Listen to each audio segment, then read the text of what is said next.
welcome you all to the 22nd lecture and the last lecture of developing your research project or proposal. ठीक है, ये आज का last lecture है and in the last lecture हम ये बताएंगे आपको how you can represent your research. बहुत जबरदस्त टॉपिक है और इसको आप लोगों ने बहुत गौर से सुनना है, बिकॉज जब तक आपको ये समझ नहीं आएगी कि हाउ यू कैन रिप्रेजेंट और defend your idea towards your supervisor, towards your external and internal, आपका रिसर्च का कोई फायदा नहीं. बिकॉज आप जैसे जैसे डिफेंड करते हो तो ही आपका पता चलता है कि आपने रिसर्च में क्या किया है. तो बहुत सारी चीजें हैं जो आपने इनकाउंटर करनी होती हैं इन योर लास्ट प्रेजेंटेशन और जो बड़ी इंपॉर्टेंट होती हैं, और उनको डिफेंड करना मतलब उनको हाईलाइट करना. कुछ लोग अक्सर वो पॉइंट छोड़ जाते हैं जिस वजह से, जैसे कि ऑब्जेक्टिव ही नहीं बताया आपने. पहले आपने रिसर्च स्टार्ट की, टॉपिक बताया, टॉपिक के बाद आपने उसका ऑब्जेक्टिव ही नहीं बताया कि आप लोगों ने ये रिसर्च कंडक्ट ही क्यों की है. अब ये कुछ चीजें होती हैं जो आपने बताना बड़ा इंपॉर्टेंट होता है, उसको हम लिस्ट डाउन करेंगे और कैसे हम उस चीज को हाईलाइट करेंगे ड्यूरिंग आवर प्रेजेंटेशन, वो चीज हम देखेंगे. ओके जी, मूविंग टुवर्ड्स आवर पीपीटीज.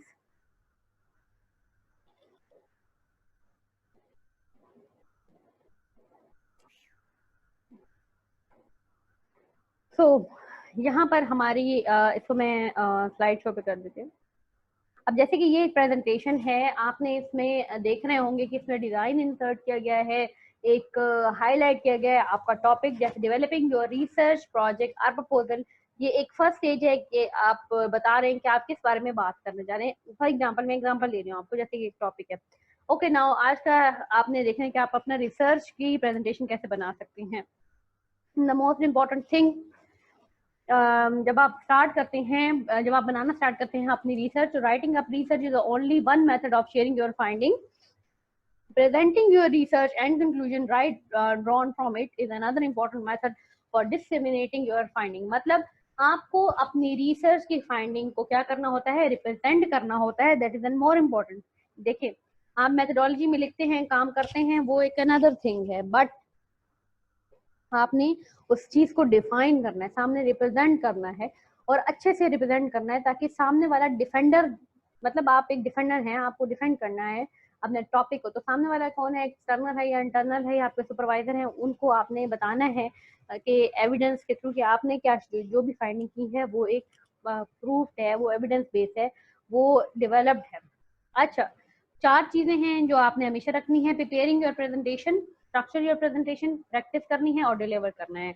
यही 4 चीजें होती हैं ना, कि पहले प्रेजेंटेशन को हम क्या करते हैं, प्रिपेयर करते हैं, फिर उसको हम स्ट्रक्चर करते हैं कि कैसे हमने उसको कौन कौन सी चीजें उसमें ऐड करनी है. देन प्रैक्टिसिंग योर रिसर्च, कि आपको बार बार रिसर्च को प्रैक्टिस करना चाहिए. अपने friends and family and supervisor, अगर आपको खुशकिस्मती से अच्छे सुपरवाइजर मिल गए तो उनके सामने एक दो दफा रिप्रेजेंट करें उसको, वो उसमें से आपकी गलतियां निकालेंगे, उनको प्रेजेंटेशन साथ साथ दिखाते जाएं.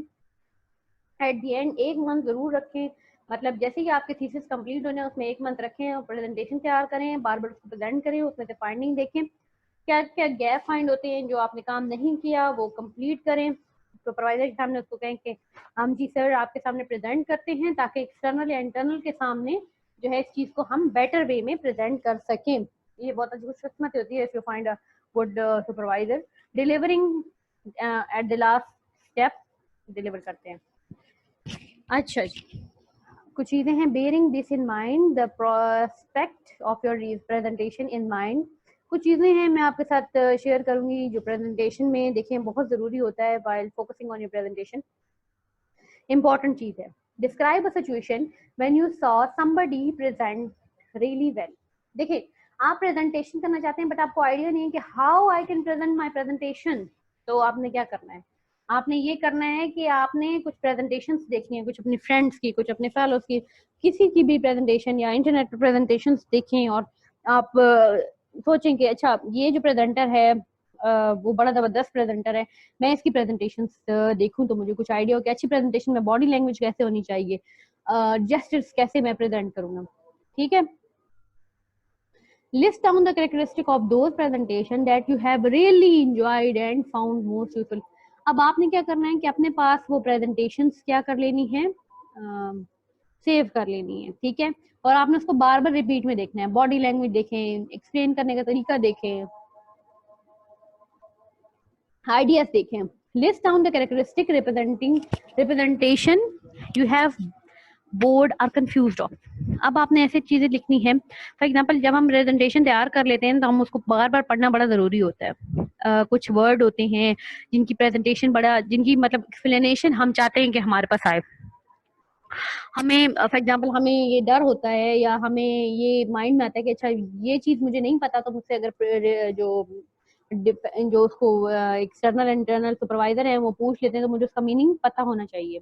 तो वो चीजें कुछ आप देख लेते हो अपने पास, लिस्ट डाउन कर लो कि ओके ये कॉन्सेप्ट्स हैं जो मुझे नहीं पता और मुझे इनके बारे में पता होना जरूरी है while presenting my presentation. What is your preferred methodology for presenting and why. आपको पता होना चाहिए कि आपकी मेथोडोलॉजी कौन सी है। While you are using white board, you are using PPTs, modern language, modern दौर है तो जी पीपीटीज यूज होती है, व्हाइट बोर्ड नहीं यूज होता। हाँ आप व्हाइट बोर्ड एक साथ, for example if you are doing some equation, कोई इक्वेशन प्रेजेंट करो तो आप अपनी प्रेजेंटेशन ओपन करोगे, साथ साथ आपने व्हाइट बोर्ड के साथ उसको इक्वेलुएट भी करना है, एवेलुएट करना है क्योंकि what kind of points are the points where these points are generating, वो चीजें जरूर आपने माइंड में रखनी है। What is preferred way, okay what are the biggest fear. अच्छा ये देखना है कि आपने कि आपका बिगेस्ट फेयर क्या है व्हाइल प्रेजेंटिंग। लोगों का फेयर है, टीचर का फेयर है, सुपरवाइजर का फेयर है, या इस पे एक चीज मुझे याद आई, मेरे बाबा मुझे बताते हैं कि जब आप well I am going for some presentation तो वो हमेशा मुझे कहते हैं कि एक बात बताते हैं कि जब आप प्रेजेंटेशन के लिए जाओ, एक बंदा था वो प्रेजेंटेशन के लिए जाता था तो उसको बड़ा डर लगता था, लोगों का डर लगता था। तो उसके फ्रेंड ने क्या किया कि उसको आलू के खेत में खड़ा कर दिया और कहा कि अब इनके सामने बोलो। तो उसने बोलना स्टार्ट किया, जाहिर बात है बालू तो जवाब नहीं देते तो उसने बड़ा जबरदस्त तरीके से ना वहां प्रेजेंट कर, तो उसने कहा तुम्हें तो डर ही नहीं लगता। तो उसने कहा देखो भाई ये आलू है, लोग तो नहीं है ना। तो जब वो लोगों के सामने गया तो वो डर गया। सो रिमेम्बर दैट हमेशा जो है वो जिस चीज का फेयर है उसी पर काम करें। लोगों से डर लगता है तो अपने फ्रेंड एंड फैमिली के सामने रिप्रेजेंट करें। फॉर एग्जाम्पल अगर आप इससे भी फेयर, मतलब अगर आपको लगता है कि नहीं फ्रेंड्स एंड फैमिली मजाक उड़ाएंगे, तो सबसे बेहतरीन तरीका ये है कि मिरर लें और उसके सामने खड़े हो जाएं, अपनी प्रेजेंटेशन को सामने रखें और प्रेजेंट करना स्टार्ट करें। एक बार बोलें, दो बार बोलें, और एक चीज का आपने बड़ा ध्यान रखना है और ये आप फील भी करेंगे। मतलब ये एक आजमूदा तरीका है, मैं आपको बता रही हूँ कि मिरर ओपन, मिरर मतलब सामने जो भी आपका मिरर है उसको सामने खड़े हो जाएं और बार खुद को देखते हुए प्रेजेंट करें। आप देखेंगे कि एक टाइम आएगा कि आप खुद को, मतलब आप खुद से नजर मिलाएंगे और आप प्रेजेंट करेंगे। That is the biggest fear you are coming over to its, और आप उसको बाईपास कर देंगे क्योंकि इंसान खुद से नजरें मिला ले तो दुनिया की किसी भी इंसान से नजरें मिलाना उसके लिए मुश्किल नहीं होता। तो आपने क्या करना है कि मिरर के सामने खड़े होके अपनी ही आंखों में आंखें डाल के उसको प्रेजेंट करना है। अगर आपने उस चीज को जीत लिया तो इस प्रैक्टिस को मतलब रेगुलर कर लिया तो फिर सामने कोई भी हो आप उसको, आपका फेयर नहीं होगा।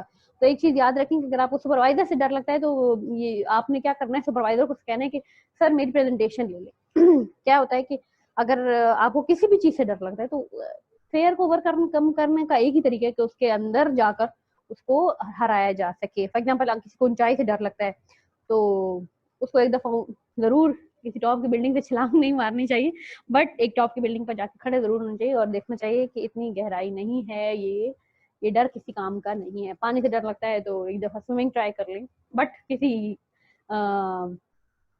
ट्रेनर के साथ प्लीज, ऐसे नहीं कि कूद पड़े। हमेशा जो है हिफाजती अलामात साथ रखनी चाहिए, दैट्स मोर इम्पोर्टेंट। प्रेजेंटेशन के लिए मैं यही कहूंगी कि जिस प्रेजेंटर से आपको डर लगता है, फॉर एग्जाम्पल सुपरवाइजर ही है, अगर उससे आपको डर लगता है तो उसके सामने खड़े हो जाए। फॉर एग्जाम्पल आपको स्टेज फेयर है, याद रखें अगर आप कोई भी स्टेज फेयर है आपको, आप एक दफा खुद के साथ मिरर में प्रैक्टिस करें और आपको स्टेज का जो फेयर है वो चला जाएगा। फॉर एग्जाम्पल अगर तब भी नहीं जाता तो अपनी परफॉर्मेंस से, यानी कि कोई भी वो जो प्रोग्राम है, वो जो जगह है, मतलब प्रोग्राम स्टार्ट हो रहा है, फॉर एग्जांपल आपका ऑडिटोरियम में प्रोग्राम है, आप चले जाएं प्रोग्राम के स्टार्ट होने से 10-15 मिनट पहले चले जाएं जब वहाँ कोई ना हो या कम लोग हों और उस स्टेज पर जाके खड़े हो जाएं। मैं ये बहुत ही आजमूदा तरीका है, उस स्टेज पर जाके खड़े हो जाएं। When I was in dramatic club तो मुझे काफी डर लगता था कि presenting my self on stage, बहुत सारे लोग हैं, प्रेजेंटेशन देने में डर नहीं लगा कभी भी सेमिनार में, बट वाइल ड्रामेटिक क्लब में जब आप जाते हो और एक ड्रामा हम कर रहे थे तो मुझे बड़ा डर फील हुआ। तो मेरे एक सीनियर ने मुझे कहा कि अभी मतलब ऑडियंस भी नहीं है, मतलब कम कम अभी ऑडियंस हमारी एक्चुअली बैठ रही थी, तो उसने कहा कि जाकर स्टेज पे चले जाओ आप, ठीक है, स्टेज पे चले जाओ, वहाँ 2-3 चक्कर लगाओ। और मैं स्टेज पे गई और वहां मैंने 5-6 चक्कर लगाए और खुद को उस करेक्टर में इंडल्ज किया, and I was walking in the on the stage, और मैं देख रही थी कि it's not something that I have fair about, कि मुझे इससे डरना नहीं चाहिए। सो जो आपकी प्रेजेंटेशन वाली जगह हो उधर जाएं, विजिट करें। फॉर एग्जाम्पल क्लास है, ऑडिटोरियम है, वहां पर खुद को थोड़ी देर इमेजिन करें कि you are presenting on some topic, और वही सेम इन्वायरमेंट है, तो आप देखेंगे कि विद इन 15 टू, मतलब अगर आप ज़्यादा डरते हैं तो 15 मिनट्स, कम डरते हैं, it depend upon your ability to, अपने ऊपर कंडक्ट करने का आपको कितना एबिलिटी है, उस पर पता चल जाएगा। तो उस मुताबिक आपका टाइम कितना लेते हैं आप लोग, 5 या 10 मिनट में आपका जो फेयर है वो चला जाएगा ऑफ प्रेजेंटेशन, ठीक है। तो ये 5-6 चीज़ें हैं जिससे आपका फेयर जा सकता है, तो इस पर आप वर्क करें, अपने स्ट्रॉन्ग और वीक पॉइंट को देखें प्रेजेंटेशन में। अब देखिए, सिर्फ प्रेजेंट करना, स्ट्रांगली प्रेजेंट करना इज जस्ट नॉट इम्पोर्टेंट, आपको टर्मिनोलॉजीज का या जो टॉपिक है आपका उसको प्रेजेंट करना बड़ा जरूरी है, ठीक है। आगे चलते हैं, ये सारी चीजें थी इन पॉइंट्स में। अब किस तरह की भी प्रेजेंटेशन आप तैयार करें, काइंडली ये कुछ चेकलिस्ट हैं, इनमें चीजें ऐड कर सकते हैं, रिमूव कर सकते हैं, it's up to you, but it will surely help you while presenting your topic. Decide topic to talk. सबसे पहले आपका टॉपिक बिल्कुल वेल डिफाइन होना चाहिए। Refine and narrow your point topic. देखें, ऐसी कोई भी चीज ऐड ना करें प्रेजेंटेशन में जिसके बारे में आप खुद क्लियर नहीं है। मैं फिर से कह रही हूँ, ऐसी कोई भी चीज, टॉपिक या कोई भी ऐसा कॉन्सेप्ट ऐड ना करें प्रेजेंटेशन में जिसके बारे में आपको आइडिया ही नहीं है, उसको स्किप करें, या उसके बारे में जाने, पूरी इन्फॉर्मेशन लें, पूरी नॉलेज गैदर करें, फिर समझ आता है तो ऐड करें। अगर आपको समझ आता है तो आप समझा सकते हैं, लेकिन याद रखें, कोई चीज अगर आपको ही नहीं समझ आई तो आप किसी को नहीं समझा सकते। ये कहना कि ओके मैं देख के इसको स्किप कर दूंगा या कुछ भी, वो चीज ऐड मत करें। अगर प्रेजेंटर ने आपको, मतलब जो आपका जो कंडक्टर है, सुपरवाइजर है, उसने अगर आपको उस चीज में पकड़ लिया तो ये आपके लिए बुरा हो सकता है। So always add the concepts or thing जिस पर आपको कमांड हो, रिमेंबर दैट। आगे है जी, find look at the assessment criteria. Assessment criteria देख लें कि वो किस चीज के मार्क्स देते हैं। For example while presenting yourself on in front of on any topic in front of supervisor or any other person, सबसे पहले आपको आपकी ड्रेसिंग को देखा जाता है। इट शुड बी फॉर्मल, मतलब कैजुअल नहीं होनी चाहिए। जीन्स वगैरह, अगर लड़के हैं तो जीन्स वगैरह ना पहन के जाएं, सूट पहन के जाएं, प्रेफरेबल ब्लैक में किया जाता है, ब्लू में किया जाता है, और ग्रे में किया जाता है, तो सूट्स पहन के जाएं। अगर लड़की हैं तो डिसेंट ड्रेसिंग करें, शॉर्ट्स ना पहने, शॉर्ट जो शर्ट्स होती हैं उनको ना आप पहने, या ऐसी ड्रेसिंग करें जो बहुत ज्यादा अपीलिंग ना हो, बिल्कुल भी ना हो, तो ऐसी ड्रेसिंग करें ताकि प्रेजेंटर का जो पूरा ध्यान है, हाथों में कुछ ऐसा ना पहने प्लीज। हाँ, एक और चीज, ये हमेशा देखा जाता है on when you are going for the job interview, और वहां पर कोई असेसमेंट होती है, तो जब आप वहां पर रिप्रेजेंट करते हैं तो याद रखें कि वो यही देखते हैं कि आपका ड्रेसिंग कैसी है, आपने खुद को कैसे प्रेजेंट किया हुआ है। अगर आपने खुद को अच्छा रिप्रेजेंट किया हुआ है तो यकीन जाने कि आपके जो प्रेजेंटेशन है वो 20 to 30% जो है वो कवर अप कर देते हैं कि इस बंदे का इंप्रेशन अच्छा है। बोलने का स्टाइल मैटर करता है। अच्छा, मैं ये कहती कि जब वाइल यू आर ड्रेसिंग, एक चीज फीमेल्स के लिए मैं बताना चाहूंगी, हमेशा वॉच पहने। वॉच में भी कोई वो मतलब शाइनी सी वॉच ना पहने, एक वॉच पहने, एक रिंग पहने, या रेयर इस तरह की कोई चीज पहने जो कि बहुत ज्यादा अट्रैक्टिव ना हो, क्योंकि ऐसे ही होता है कि आपको आपका कॉन्फिडेंस दिखता है कि आप अपने अपेयरेंस के बेस पर नहीं, बट आप अपने हार्ड वर्क या अपने नॉलेज या अपने एबिलिटीज के बेस पर कोई भी जॉब या कोई भी चीज है वो अचीव करोगे। वो ड्रेसिंग करें, अच्छी ड्रेसिंग करें। अगर आप यू आर वेयरिंग सूट्स, मतलब फीमेल्स के भी जो सूट्स होते हैं, दैट्स मोर गुड।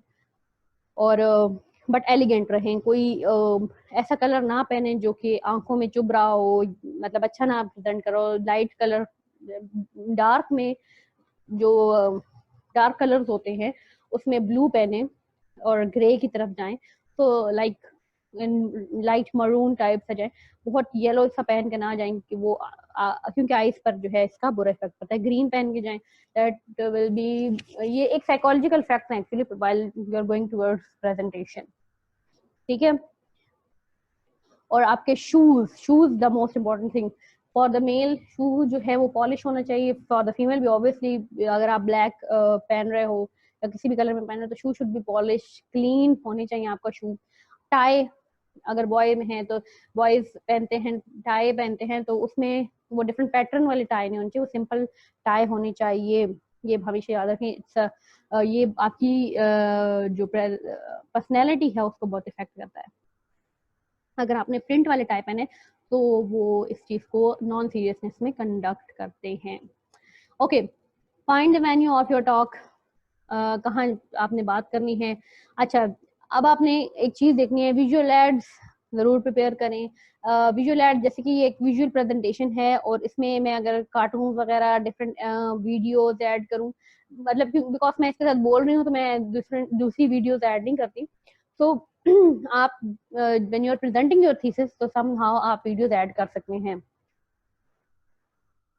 कोई फिल्म अगर आप चला दें, कोई छोटी सी पुरानी सी हिस्टोरिक फिल्म है आपने ऐड कर दी उसमें, तो it will have a good impact. Practice giving at your talk and timing, timing का ख्याल रखें, मिरर के ऊपर प्रैक्टिस करें, डिजिटल रिकॉर्डर रखें, अपनी आवाज को रिकॉर्ड करें, अपनी पिच चेक करें कि आप ठीक बोल रहे हैं या नहीं, दूसरे को समझ आएगा या नहीं। वीकेंड टास्क आपका थोड़ा जबरदस्त मैंने बनाया है कि आप लोगों ने प्रेजेंटेशन प्रिपेयर करनी है मेरे लिए, और ताकि मैं देखूं कि आपने जितने भी आपके मतलब अपनी समरी और आपका जो प्रोजेक्ट है या प्रपोजल है उस पर आपने क्या रिप्रेजेंट करनी है, अपनी एक प्रेजेंटेशन, जबरदस्त प्रेजेंटेशन रिप्रेजेंट करनी है और मुझे सेंड करनी है, ताकि मैं देखूं आप अपने टॉपिक को कैसे डिफाइन करते हैं। That's all for today, thank you so much guys. मुझे खुशी है कि आज ये लास्ट लेक्चर है और आप लोगों ने एंजॉय किया होगा होल कोर्स को, और उम्मीद करती हूँ आपको बहुत बहुत बहुत सीखने को मिला होगा, नई नई चीजें सीखने को मिले होंगी। अच्छा, इस चीज को प्लीज मेरी रिक्वेस्ट है कि इस चीज को जाया नहीं करना, आगे अपने फ्रेंड्स एंड फेलोज तक भी पहुंचाएं, अपने बहन भाइयों को बताएं कि कैसे रिसर्च कंडक्ट की जाती है, ताकि अपनी भी रिसर्च को कंडक्ट करें और रिसर्च से अपने आप को हमेशा हमेशा मुंसलिक रखें, अटैच रखें अपने आप को रिसर्च से, इट्स रियली वर्क। और जब आप रिसर्च को अपने साथ मुंसलिक रखते हैं तो यकीन जाने, अगर आप एकेडमिक रिसर्च कर रहे हैं, प्रोफेशनल वर्क कर रहे हैं, प्रोजेक्ट कर रहे हैं, तो ये चीज़ें बड़ी काम आती हैं। ठीक है, अपनी प्रेजेंटेशन को बेटर करें, बेटर से बेटर करते जाएं, अपने बोलने के अंदाज को बेटर करें। डिफरेंट ऑडियोज वीडियोज मिलती हैं जिसमें बताया जाता है कि how you can speak, how you can better your speak confidence को, अगर आपने कम है, कोई कंफ्यूजन है उसको देखिए, तो ये चीज़ों पर काम करें। और खुश रहें, लाइफ में खुश रहना बहुत ज़रूरी है। That's all for the last lecture. Thank you so much, hope you enjoy the whole course. Thank you, अल्हम्दुलिल्लाह अल्हम्दुलिल्लाह आज लास्ट कोर्स था, लास्ट क्लास थी और सक्सेसफुली ख़त्म हुई। थैंक यू सो मच, अल्लाह हाफिज़, अल्हम्दुलिल्लाह।